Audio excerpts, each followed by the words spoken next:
오늘은 믿음의 지경을 넓히는 출발점이라는 제목으로 은혜를 나누고자 합니다. 지난주에 일본 블레싱 비전 트립을 다녀왔습니다. 기도해 주셔서 은혜 가운데 모두 건강하게 잘 다녀왔습니다. 아침 일찍 출발했습니다. 새벽기도 인도하고 나서 또 7시에 바로 출발을 해서 비행기를 타고 일본에 도착해서 하루 일정을 보내고 3박 4일이 금방 지나갔습니다. 선교사님과 교제하는데요, 선교사님이 너무 반가워하셨습니다.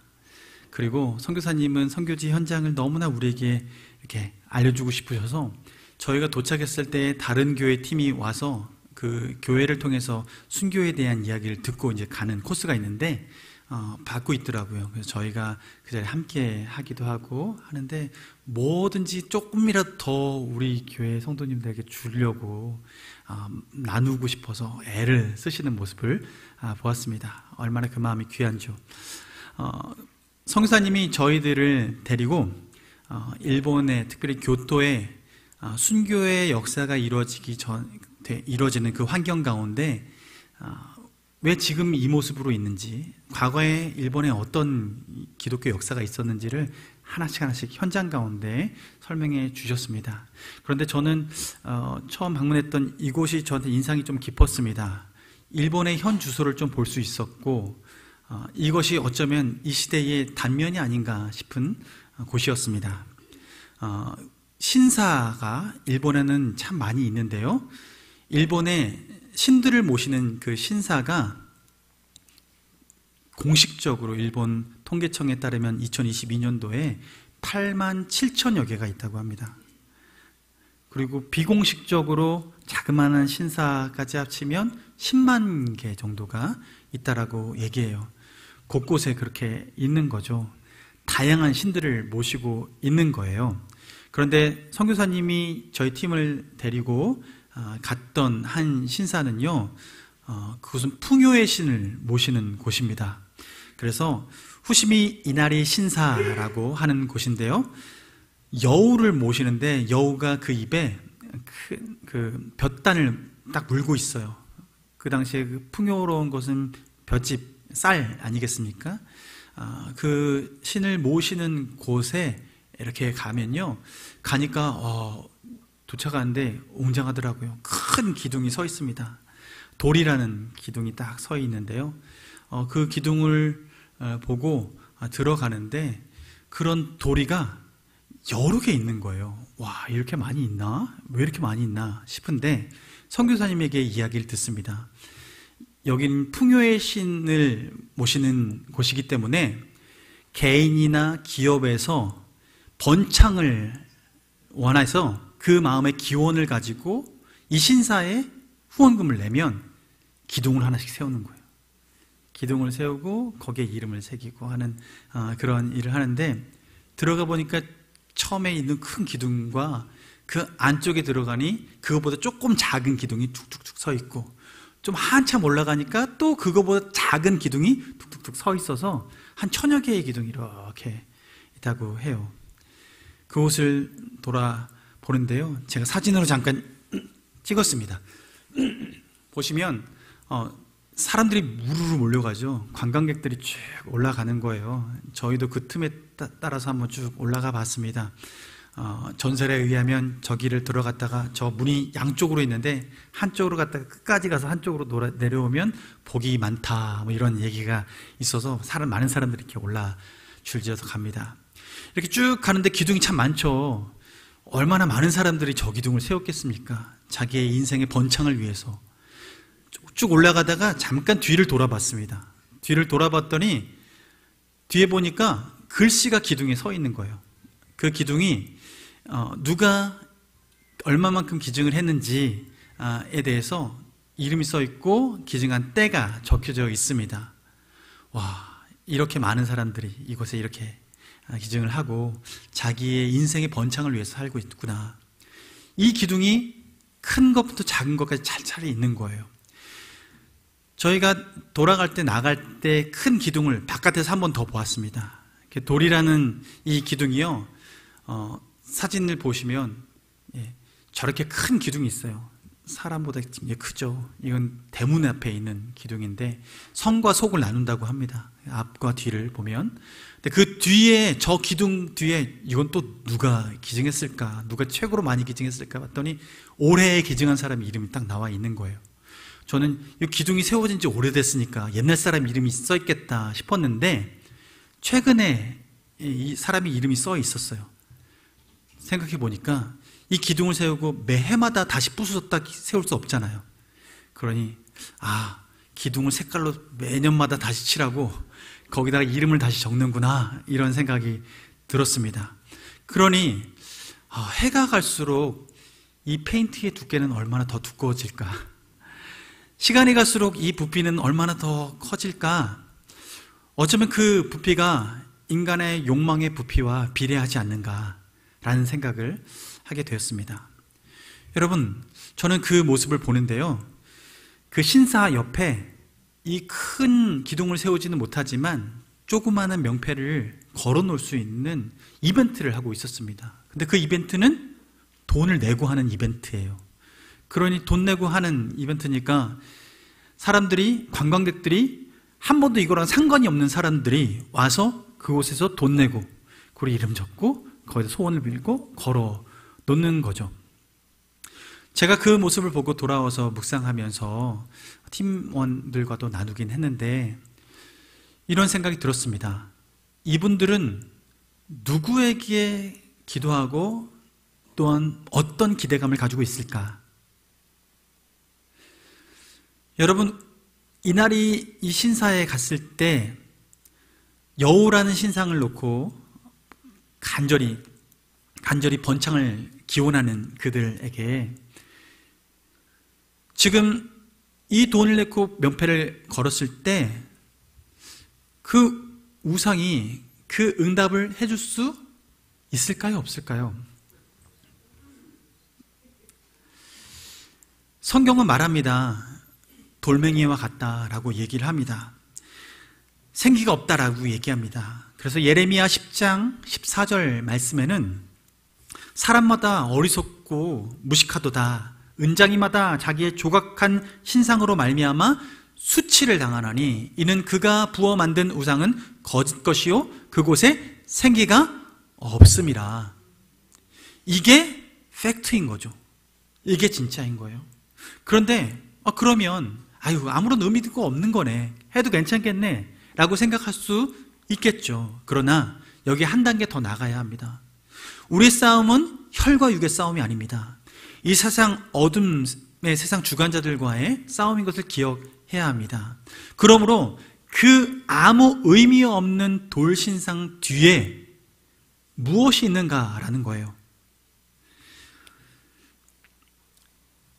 그 뒤에는 바로 사탄 마귀의 배후 세력이 있다라는 거예요.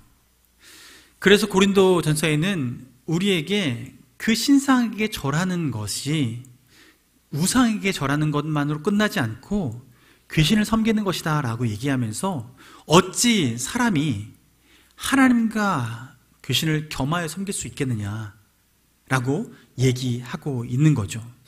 여러분, 우리는 하나님의 자녀입니다. 하나님의 백성입니다.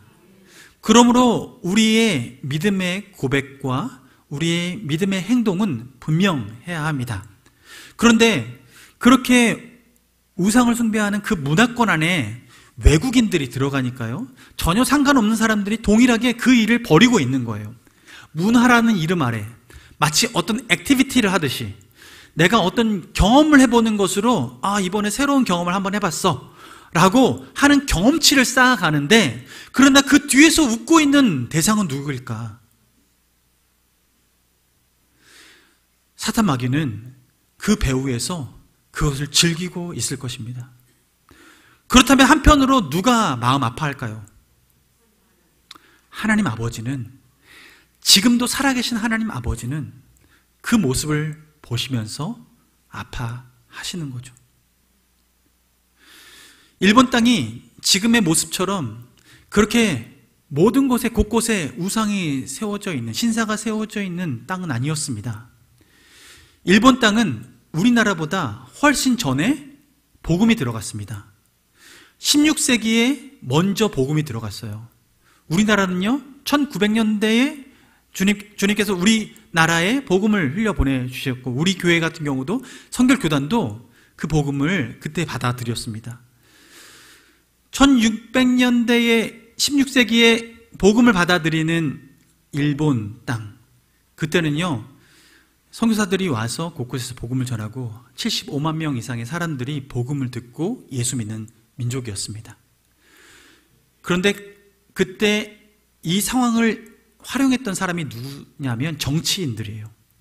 정치인 중에서 특별히 도요토미 히데요시는 지금 그 시대에 자기가 권력을 잡기 위해서 각각의 막부들, 그리고 각 지역을 다스리고 있는 사람들을 통치해서 완벽한 권력을 가지기 위해서 신문물을 가지고 그들과 전쟁을 해서 이기려고 선교사님들을 받아들이고 선교사님들에게 신문물을 받아들여서 전쟁을 이기려고 열심히 노력을 했어요. 결국에는 통치하게 됩니다. 그 후에 태도가 바뀌죠. 예수 믿는 사람들이 늘어나니까 권력 있는 자들 앞에 무릎 꿇지 않는 거예요. 유일하신 하나님을 믿으니까. 그리고 권력 있는 자들은 이렇게 계층을 나눠서 사람들을 다스리기 편리해야 되는데, 기독교가 들어간 그곳에는 평등을 말하니 도대체 잘 다스려지지 않는 거죠. 그래서 도요토미 히데요시가 그 후에 기독교 핍박으로 태세를 전환합니다. 그로부터 시작해서 300년이라는 시간을 기독교 핍박이 이루어지게 돼요. 그 시작점이 어디냐면 당시의 수도였던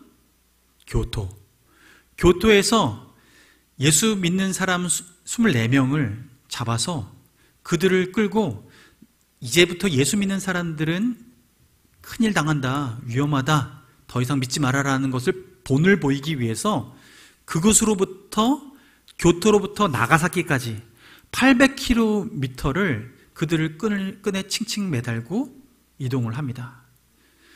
800km의 여정을 가는데 그 사이에 그들의 귀를 자르고 코를 베어서 사람들이 예수 믿으면 이렇게 되는구나 라는 것을 본보기를 보여주고, 나가사키에 도착해서 그들을 십자가 형틀에 올리고 그들을 죽입니다. 나가사키에는 지금도 그 순교의 흔적들을 기억하면서 비석을 세워놨습니다. 여러분, 그렇게 핍박이 이어지는데 사람들이 예수 믿는 것을 흔쾌히 그렇게 믿겠다라고 고백할 수 있었을까요? 그렇지 않아요. 십자가상 예수님이 십자가에 못 박힌 그 동판을 만들어 놓고 사람들한테 예수 믿는지 안 믿는지 확인하기 위해서 이걸 밟고 가라. 그러면 너 예수 안 믿는다고 믿어줄게, 알아줄게 해서 그 예수 밟는 의식을 하게 합니다. 그 가운데서 사람들은 신앙을 지켜나가는 사람과 배교하는 사람들로 나눠지게 되는 거죠. 그런데 그렇게 핍박을 받다 보니 300년이라는 시간입니다. 여러분, 300년. 우리 이 땅에 기독교가 들어온 지 100년이 좀 넘었는데요. 그런데 그 기간 동안 2배, 3배 되는 기간 동안을 핍박 가운데 움츠러들게 살게 했어요. 사람들은 어떨까요? 어떻게 하면 겉으로는, 그리고 속으로는 겉과 다른 그 속의 모습을 가지고 살아가려고 노력을 했을까요? 어떻게 권력 앞에 그들의 마음 가운데 내가 삐뚤어지지 않았다라는 걸 보이기 위해서 얼마나 애썼을까요? 사람들에게 피해주지 않고 살려고 얼마나 애썼을까요? 그들은요, 꽁꽁꽁 묶여 있는 거죠.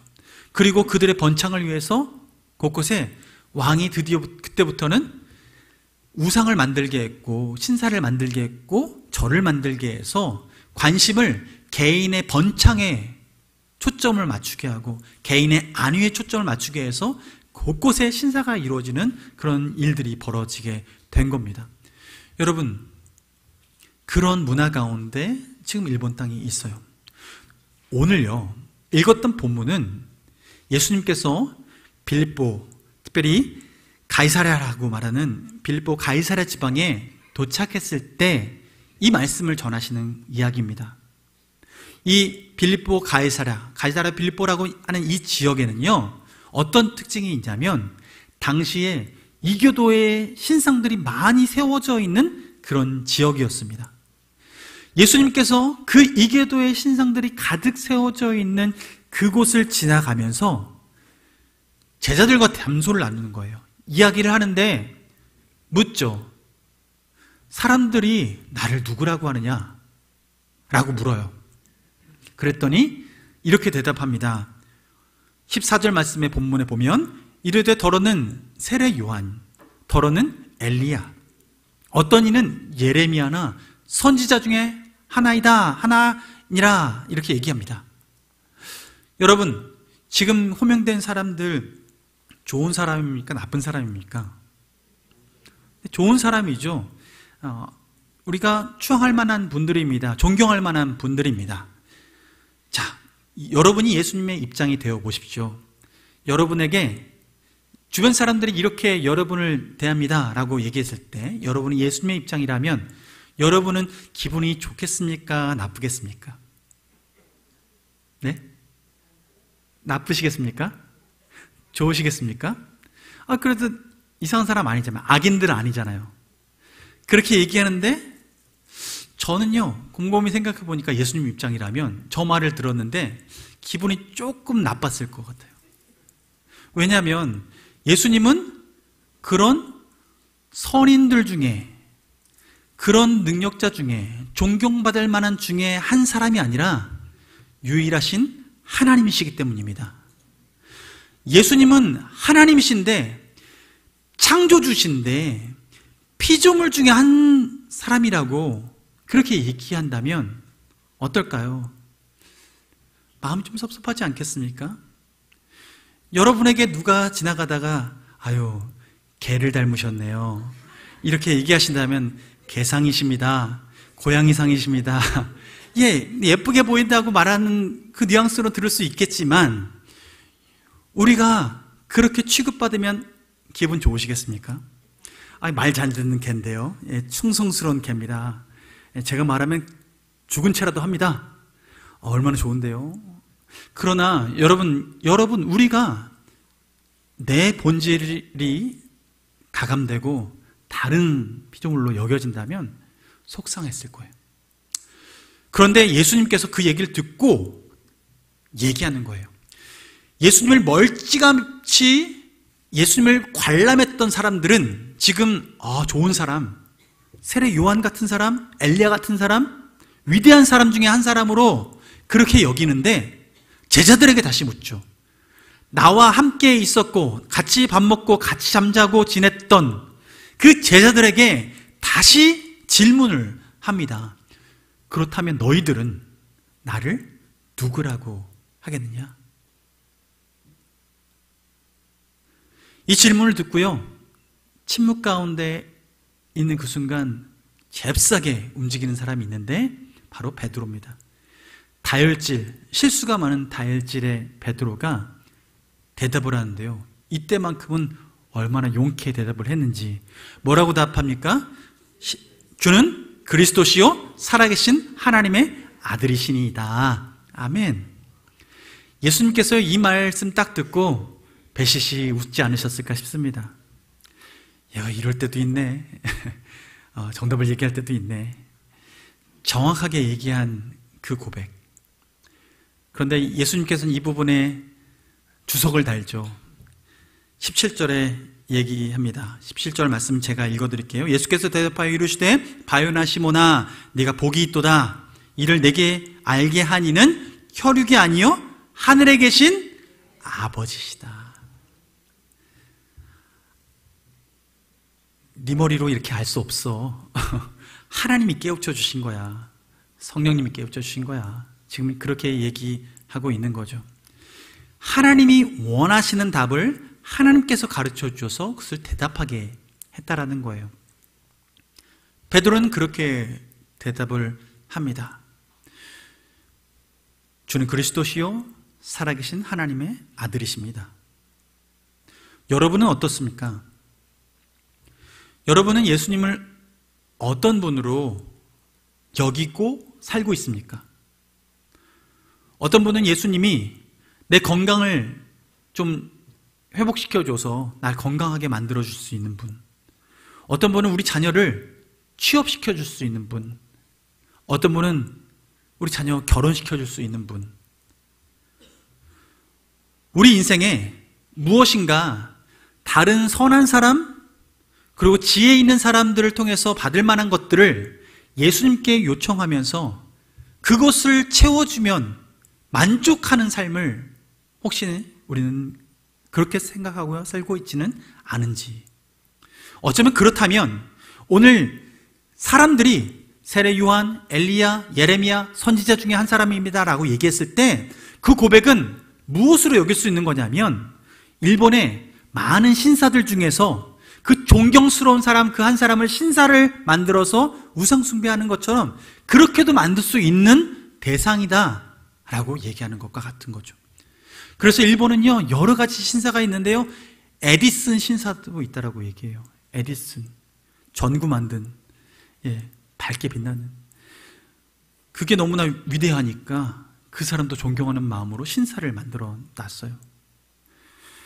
그렇다면 만약에 앞서서 얘기한 주변 사람들의 이야기, 예수님에 대한 그 선한 사람, 좋은 사람, 우리를 먹여줄 수 있는 사람, 그 정도로 여기면서 그분을 대해야 한다면 그 예수님은 지금 신사에 있어도 그냥 괜찮을 만한 분이실 것입니다.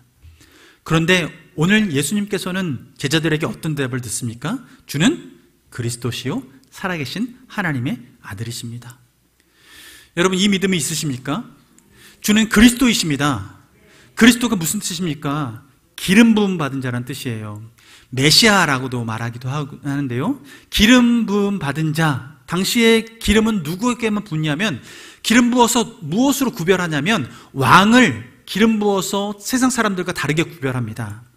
제사장을 기름 부어서 세상 사람들과 다르게 구별합니다. 선지자를 기름 부어서 세상 사람들과 구별합니다. 그래서 왕과 제사장과 선지자, 이 역할은요, 왕은 다스리는 주권이 있고 보호하는 보호의 능력이 있는 대상입니다. 그리고 제사장은요, 하나님과 우리 사이에 다리를 놓는 사람으로 화평케 하는 역할을 합니다. 선지자는요, 하나님의 마음을 우리에게 전달해 주어서 하나님의 뜻을 분별하고 우리가 어떻게 살아가야 될지, 어떻게 나아가야 될지 우리를 비추고 인도하시는, 그 걸음을 인도하는 역할을 합니다. 예수님은 왕이시고 제사장이시고 선지자의 역할을 감당하십니다. 그렇게 우리에게 오셨습니다. 그렇다면 우리는 왕 같은 제사장이신 주님 앞에 어떻게 반응하는 게 맞을까요? 이 믿음이 있다면 왕 앞에 종으로서 순종할 그 겸손함이 있어야 합니다. 하나님 앞에 말씀이 전해졌을 때 그 말씀에 예스라고 대답하면서 반응할 수 있는 믿음이 있어야 한다라는 것이죠. 예수님께서 하신 말씀은 반드시 이루어질 것이라는 그 믿음이 있어야 한다는 것입니다. 백부장이 자기 하인이 아파서 병들어 있을 때에 예수님을 찾아와서 낫게 해달라고, 함께 가서 낫게 해달라고, 그를 낫게 해달라고 얘기했을 때 예수님이 그래 가자 라고 했을 때 그 백부장은 뭐라고 말합니까? 예수님, 오시는 게 너무나 부담스럽습니다. 말씀만 하옵소서. 그러면 낫겠습니다. 이 백부장에게는 왕이신 예수님께서 내가 수하들을 많이 거느리고 있는데 그들은 내 한마디 말로 다 말 듣습니다. 왕 되신 예수님도 그리하실 수 있습니다. 그 믿음으로 예수님께 명령하도록, 말씀만 하시도록 얘기하지 않았습니까? 결국은 그때 그 시에 낫게 되었습니다. 예수님은 왕이십니다.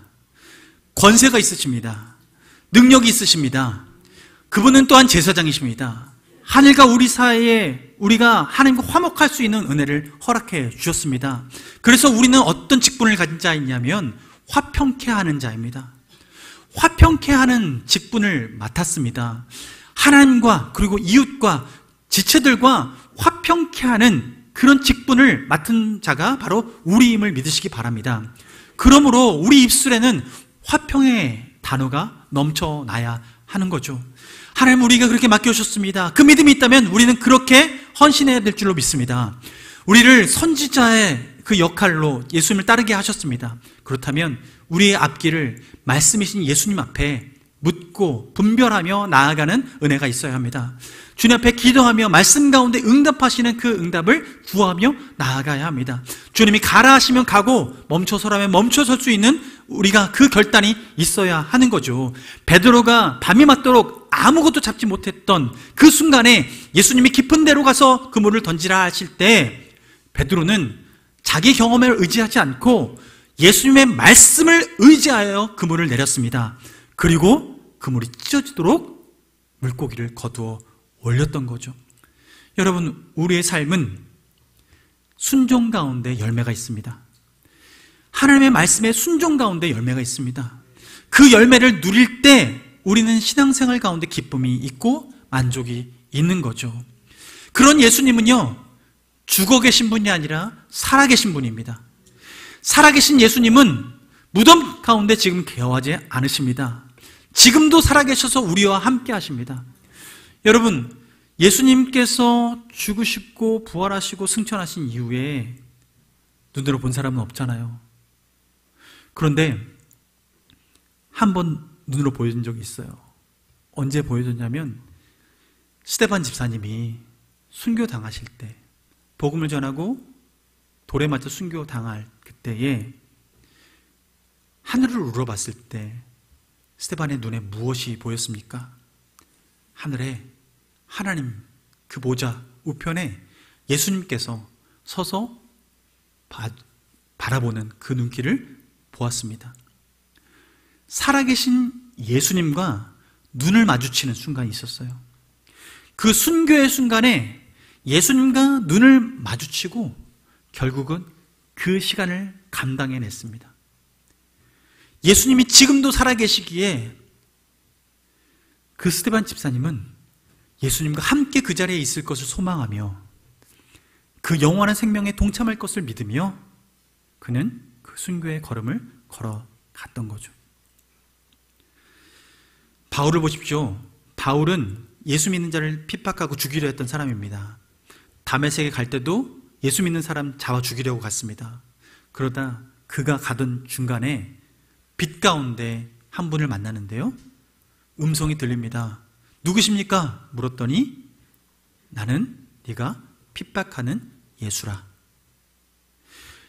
예수님께서 살아계셔서 빛 가운데 바울을 만나 주신 것입니다. 여러분, 우리 주님은 지금도 살아계십니다. 그러므로 오늘 우리는 예배합니다. 살아계신 주님 앞에 예배하는 것이지 시간 되어서 예배하는 것이 아닙니다. 이 장소에만 예수님이 계시기 때문에 예배하는 것이 아니라 우리 삶의 모든 영역 가운데 함께 하시는 그 살아계신 주님, 그 주님을 의지하면서 우리 삶의 예배를 드리고 시간을 구별하여 살아계신 주님께서 이곳에 임재를 간절히 구하며 기도하고 예배하는 것입니다. 여러분, 우리는 그것으로 의미 있는 삶을 살아가고 있는 것이죠. 여러분, 그 살아계신 주님을 의지하는 여러분 되기를 주님의 이름으로 축원합니다. 죽어있는 것은 우상입니다. 살아계신 분은 주님이십니다. 그렇다면 그 살아계신 주님 앞에 우리는 어떤 믿음이 더 있어야 되냐면, 마지막으로 세 번째는요, 예수님이 어떤 분이라고 고백하냐면 베드로는 살아계신 하나님의 아들이십니다라고 고백합니다. 여러분, 예수님이 하나님의 아들이라는 게 도대체 무슨 의미가 있을까? 어떤 의미가 있을까? 예수님이 하나님의 아들이니까 좀 든든하신가 보다, 좀 그렇게 느껴지십니까?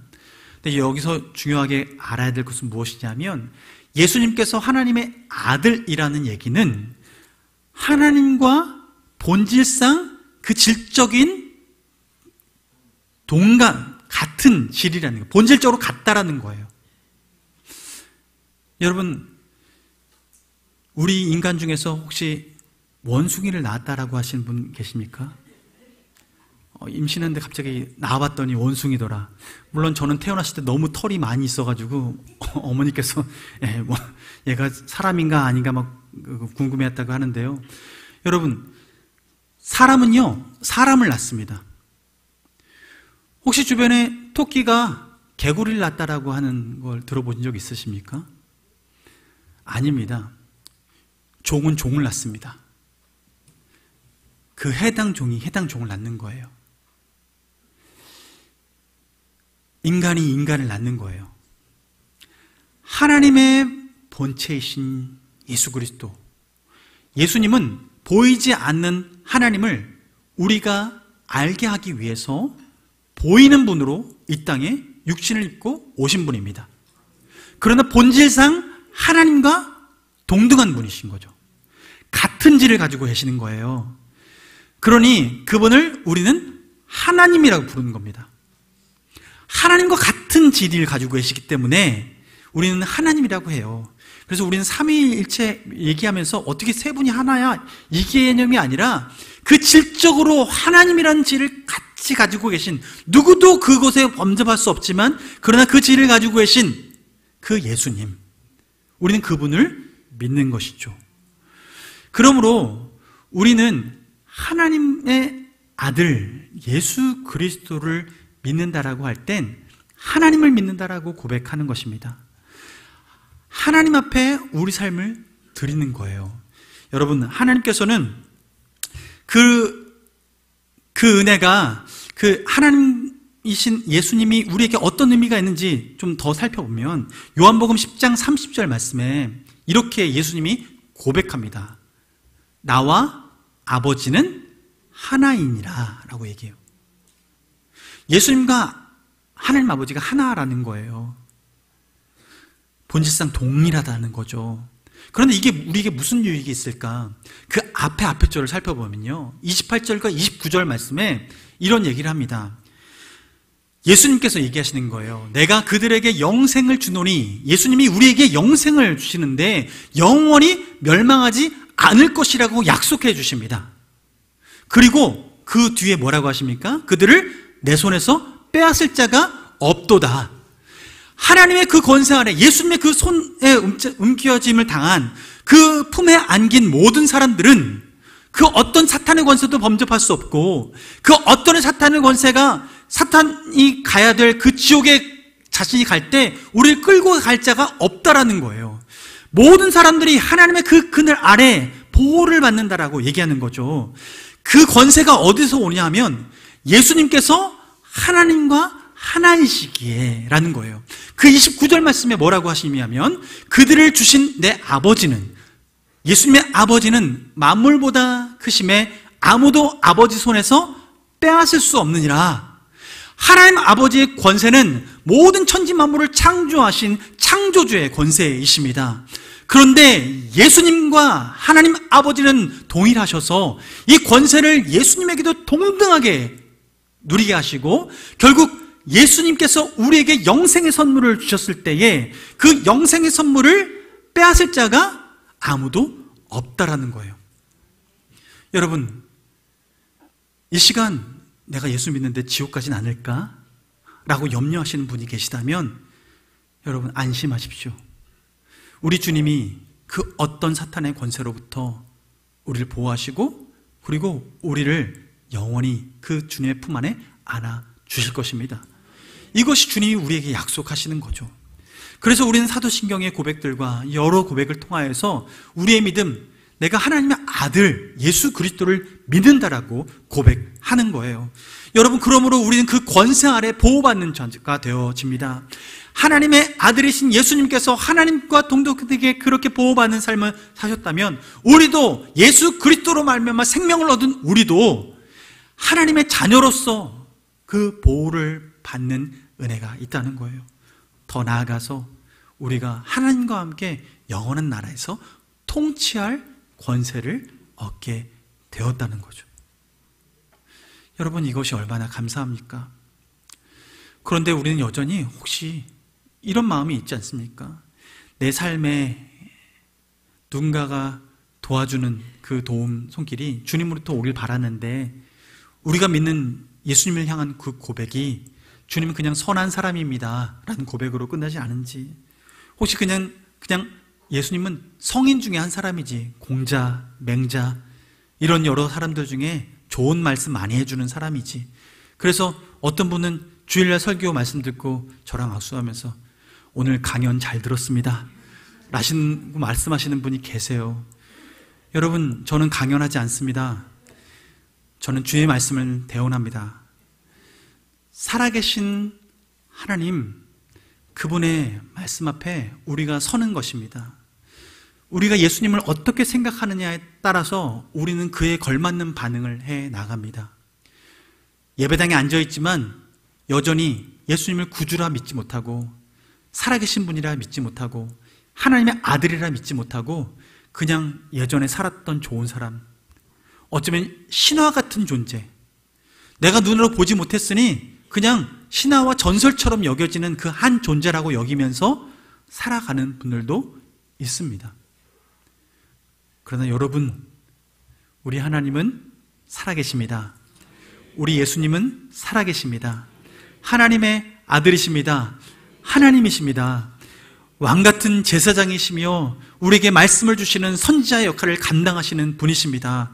그러므로 우리는 그 예수님을 우리 마음의 주인으로 삼고 그분을 모셔드리고 일평생 살아가는 거죠.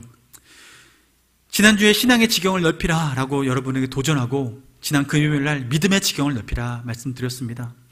여러분, 우리의 신앙의 지경을 넓히고 믿음의 지경을 넓혀갈 때는 우리가 지경을 넓혀가는 그 반석 시작점이 어디인지를 정확히 분별해야 합니다. 이 반석 위에 시작하지 않는다면 우리의 신앙의 지경은 넓어지는 것이 아니라 헛수고가 될 거예요. 우리의 열심히 노력, 열심한 헌신, 이 모든 것들은 열심히 했지만 결국 주님 앞에 갔을 때 너 뭐 하다 왔니? 라는 질문밖에 듣지 못하실 겁니다. 그렇다면 오늘 우리가 이 믿음의 지경을 넓혀가기 위해서 그 출발점으로 삼아야 될, 우리 점검해야 될 그 믿음의 반석이 무엇인지, 바로 주는 그리스도시요 살아계신 하나님의 아들입니다. 이 고백이 우리 모두의 고백이 되어지길 주님의 이름으로 축원합니다. 우리 함께 찬양하겠습니다. 수많은 무리들이 줄지어서 예수님을 보기 위해서 따라옵니다. 그러나 군중들은 예수님을 그냥 선지자 중에 한 사람, 엘리야 같은 사람, 세례 요한 같은 사람, 예레미야 같은 사람, 성인 같은 사람으로만 여기며 그렇게 살아가고 있었고, 그곳에서 진실로 인생이 변화된 사람은 예수를 그리스도라 고백하고 예수님을 살아있다고 고백하고 예수님을 하나님이시라 고백하는 그 사람을 통해서 하나님은 역사하셨습니다. 주님은 말씀하십니다. 우리가 마음으로 믿어 구원에 이르고 입으로 시인하여 구원에 이르니라 말씀하셨습니다. 여러분, 우리 인생이 주님 앞에 의롭다 여겨지고 주님 앞에 구원에 이르기까지 우리 입술의 고백이 중요합니다. 예수 그리스도를 누구라 고백하는지 그 입술의 고백이 중요합니다. 일본 땅에 그 순교의 자리 가운데 처음에는 24명의 사람이 끌려갔습니다. 800km의 그 여정을 귀 베이고 코 베이는 그 과정 가운데 끌려갔습니다. 밧줄에 꽁꽁 묶여 끌려갈 때에 그 중간에 한 마을에서 한 어린 아이가 그 행렬을 바라보고 이렇게 고백했대요. 저기에 내 십자가는 어디 있어요? 저기에 내 십자가는 어디 있어요? 그는요, 결국 그 행렬에 그 아이들이 참여하게 되고 마지막 순교의 현장 가운데 26명이 십자가에 달리는 일이 벌어졌습니다. 그 순교의 자리에 믿음의 고백이 있었기 때문에 그 십자가를 결국 지고 그 인생을 그 주님 앞에 나아가게 된 것이죠. 여러분, 우리는 세상 가운데 예수 그리스도를 믿는다라고 고백하고 신앙이라고 고백하는 것이 부끄럽고 숨기고 싶은 시대를 살아가고 있습니다. 여러분, 결단하시길 원합니다. 내가 하나님의 자녀요, 내가 하나님의 백성이요, 내가 집사요, 내가 권사요, 내가 장로요, 내가 목회자요 라고 담대히 말할 수 있는 그 믿음을 가지시길 바랍니다.